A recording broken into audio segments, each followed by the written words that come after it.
家好，我係新 Lawyers 嘅實習律師 Bobo， 喺我隔離係馮律師。大家好。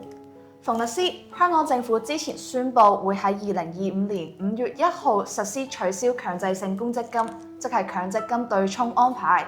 可唔可以同我哋解釋一下乜嘢係強積金對沖呢？強積金對沖咧係指僱主可以使用僱主為僱員作出嘅強制性同埋自願性供款所累積嘅強積金，去抵消咧根據僱傭條例需要向僱員支付嘅長期服務金或者遣散費。咁僱主係幾時需要向僱員支付呢個長期服務金同埋遣散費嘅呢？根據僱傭條例，長期服務金同埋遣散費咧都係只適用於根據連續性合約受僱嘅僱員。如果一名受僱一段唔少於24個月期間嘅僱員，因為裁員而遭僱主解僱或者被停工，僱主係有責任去俾呢個僱員一筆遣散費嘅。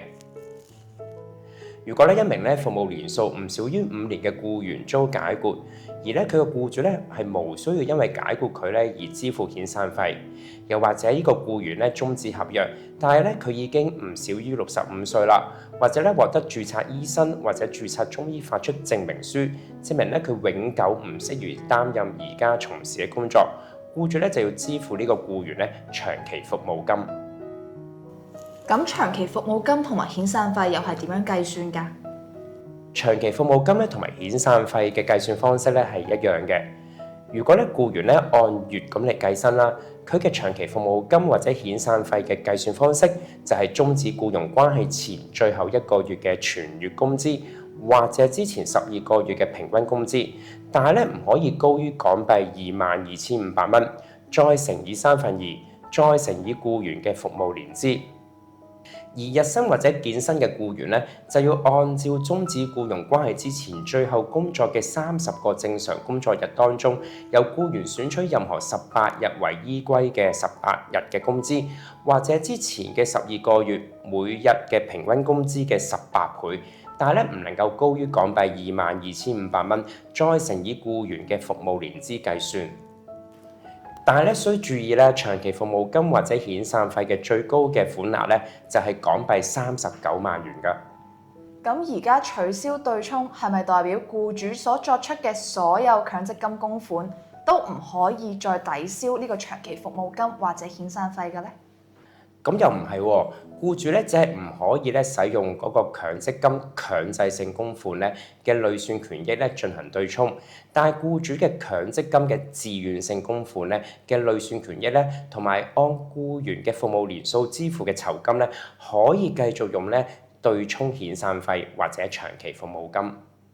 咁請問取消對沖係咪具有追溯力嘅呢？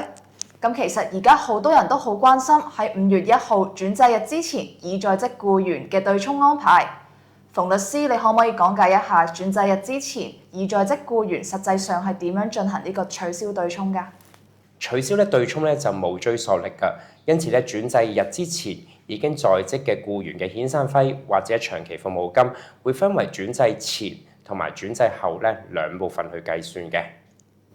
咁請問轉制前部分係點樣進行計算同埋進行對沖嘅呢？大家可以而家睇睇圖表當中左手邊啡色嘅部分，月薪嘅僱員嘅遣散費或者長期服務金係按轉制日之前最後嘅1個月嘅全月工資，或者之前12個月嘅平均工資，但係唔可以高於港幣22,500蚊，再乘以2/3，再乘以轉制日之前嘅服務年資計算。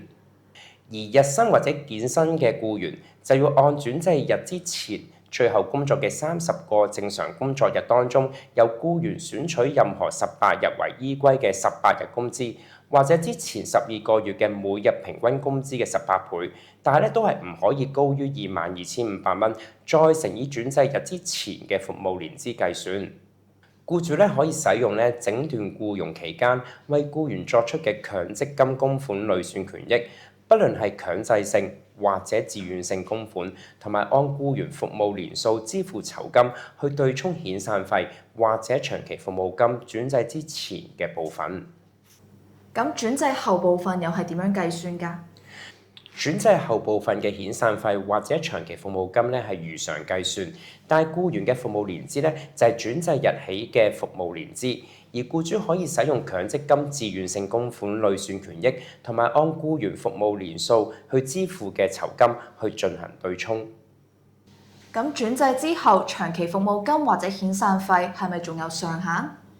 長期服務金咧同埋遣散費嘅最高金額咧，仍然係唔可以超過港幣39萬元。但係假若僱員嘅長期服務金或者遣散費轉制前部分同埋轉制後嘅部分總和係超過39萬元咧，超出嘅上限咧嘅部分咧就會從轉制之後嘅部分當中咧扣減嘅。